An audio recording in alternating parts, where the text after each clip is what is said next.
Voilà, depuis le début de ce conflit, on s'inquiète du risque de tensions plus globales dans la région, notamment sur le front nord. Au Liban du Sud, l'armée israélienne a d'ailleurs indiqué hier soir avoir éliminé là-bas un chef du Hezbollah dans une frappe dans le sud de la région, 2 jours après avoir tué un autre responsable de ce puissant mouvement armé libanais. Le tout, vous le voyez, dans un raid aérien. On va parler de ces tensions qui persistent et qui vont même crescendo dans la région. Derrière l'image, c'est notre rendez-vous pour prendre le temps de décrypter l'info à partir de photos qui font sens. On reçoit aujourd'hui le grand reporter Tarek Aï. Bonjour Tarek. Bonjour Elisabeth. On va parler aujourd'hui donc du Liban, du Sud-Liban. Vous êtes rendu à plusieurs reprises. Vous y étiez dès le lendemain des attaques du 7 octobre. On va commencer par accrocher par cette photo que vous avez choisie en cette journée pascale. Tout à fait. Il s'agit de ce moment de complicité qu'on peut voir à l'écran entre ce soldat des casques bleus positionné au sud Liban avec cet enfant libanais. Il s'agit donc d'un soldat qui appartient au contingent espagnol de la FINUL, la Force intérimaire des Nations Unies au Liban. Alors, vous le savez sans doute pas, mais l'équivalent de peut-être la chasse aux œufs qu'on a en France le dimanche de Pâques, c'est ce jeu-là au Liban où il s'agit d'affronter l'autre personne et de casser l'œuf de l'autre. Et la personne dont l'œuf reste intact et donc le regagnant. Voilà. Mais ce moment de légèreté n'occulte pas tous les défis et toutes les difficultés qu'on rencontre justement ces soldats de l'ONU, les soldats de la FINUL, qui opèrent dans des conditions très compliquées depuis plus de 6 mois. Cette semaine, ça a été une semaine très compliquée aussi pour ces soldats, puisqu'ils ont été la cible d'une explosion lorsqu'ils patrouillaient justement au niveau de cette ligne bleue, donc la frontière non officielle qui délimite le Liban d'Israël. 3 observatoires de l'ONU ont été pris pour cible, donc un soldat australien, chilien, norvégien, ainsi que leur interprète libanais. Ils ont tous été blessés. Du côté libanais, on avait évoqué un drone israélien qui les aurait délibérément ciblés, ce que dément l'armée israélienne.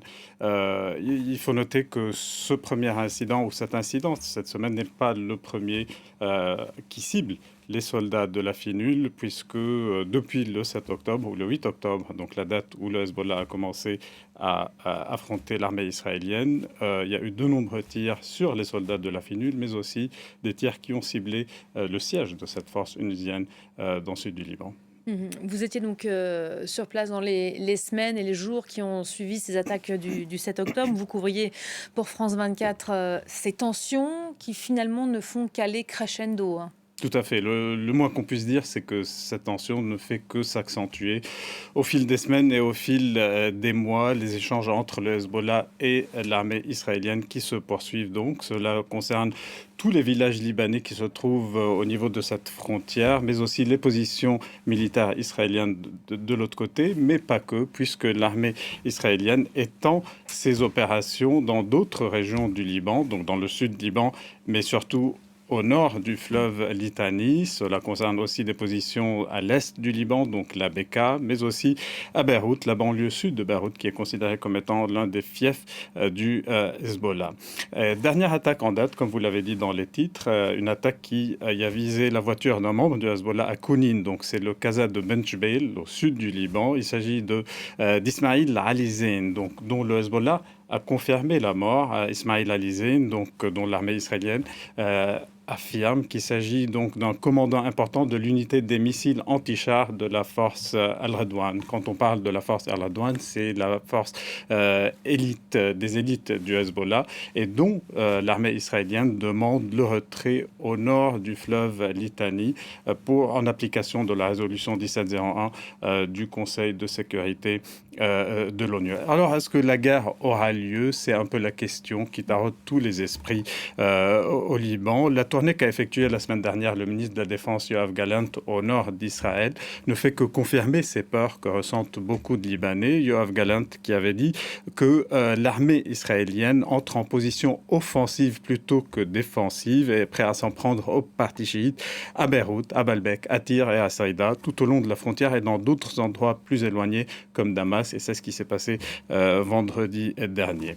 Dernière question, c'est au Liban même, comment les Libanais vivent ces tensions. Le Liban est divisé entre ceux qui soutiennent le Hezbollah dans ses frappes contre l'armée israélienne et ceux qui craignent que le Hezbollah ne les emmène petit à petit dans une guerre inévitable. Le patriarche maronite Béchar Rai, il y a 2 jours, a rappelé que la guerre contre le sud du Liban a aggravé la tragédie économique, commerciale, agricole, financière, mais n'a pas oublié de rappeler que le sud Liban, ou le Liban sud, appartient à tous les Libanais qui décident ensemble de l'avenir de leur pays, de sa paix et de sa sécurité, du moment où il faut se battre et pour qui il faut se battre, donc en pointant du doigt de façon indirecte le Hezbollah.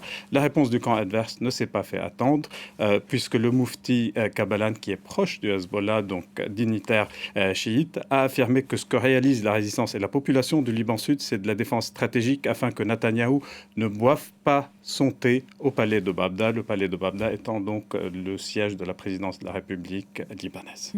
Dans cette guerre, il y a donc la guerre sur le terrain. Vous avez couvert pour nous, Tarek. Il y a aussi cette guerre de communication, la guerre des images en somme. Tout à fait, et c'est ce qu'ont compris les 2 belligérants dès le début donc de l'opération Déluge d'Al-Aqsa, que ce soit Israël ou le Hamas. Le Hamas donc, qui avait filmé ces opérations, les avait diffusées, et l'armée israélienne qui a aussi opéré une sorte de propagande ou d'opération de communication. Il s'agissait donc de rallier l'opinion publique mondiale, que ce soit pour le Hamas ou pour l'armée israélienne, de les rallier à leur cause et de présenter leur propre narratif. On l'a vu, et c'est ce qu'ont montré nos confrères de France 2 dans un complément d'enquête très intéressant, l'opération de communication qu'a utilisée l'armée israélienne en se basant sur des films où on montrait toutes ces opérations dans les kibbutz, les meurtres dans les kibbutz. En convoquant à la presse internationale notamment. Tout à fait, mais aussi à destination de l'opinion publique mondiale, ici à l'Assemblée nationale, mais aussi à travers certaines pubs qui ont été payées sur YouTube, ou même il y avait aussi des initiatives personnelles avec des deepfakes où il s'agissait d'utiliser des personnalités célèbres comme Bella Hadid, comme la reine Rania de Jordanie, ou même comme Angelina Jolie, pour leur faire dire des choses pour soutenir le Hezbollah, pour soutenir Israël et pour dénoncer le Hezbollah. Alors, dernière chose, c'est cette image dans le contexte libanais. Pour revenir au contexte libanais, c'est une image qui a été diffusée il y a quelques semaines, très intéressante d'ailleurs, où l'on voit le secrétaire général du Hezbollah, Hassan Nasrallah, dans une posture qui est vraiment très inhabituelle. On le voit donc tout de blanc habillé, avec une chemise impeccablement donc, blanche et soignée, sans son turban noir des descendants d'Ali, avec dans ses bras donc son petit-fils, et donc c'est pour aussi montrer avec ce regard tendre et affectueux. Il s'agit d'un message à destination des Libanais, des supporters du Hezbollah, mais aussi pour tous les Libanais de manière générale. Voilà, pour illustrer cette guerre de communication dans un camp comme dans l'autre. Merci beaucoup. Tarek Kaye, grand reporter à France 24 pour ce nouveau numéro.